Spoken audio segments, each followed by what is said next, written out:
Beautiful Manur. இந்த ஊரில் நிறைய இங்கே மயில் இருக்கும், விண்டு மில் இருக்கும். இங்கே பாருங்க, விண்டு மில் நிறைய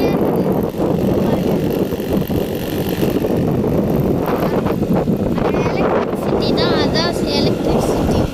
நம்ம ஊருக்கே எலக்ட்ரிசிட்டி தான் ஃபஸ்ட்டு எலக்ட்ரிசிட்டி. பார்த்துக்கோங்க.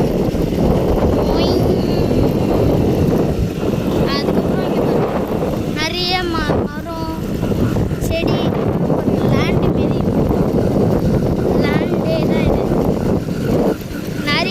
இங்கே நிறைய லேண்ட் இருக்குது. இப்போ கொஞ்ச நேரத்தில் நான் வந்து வயலுக்கு போவேன். அப்போ வந்து திருப்பியும் நான் வீடியோ எடுப்பேன்.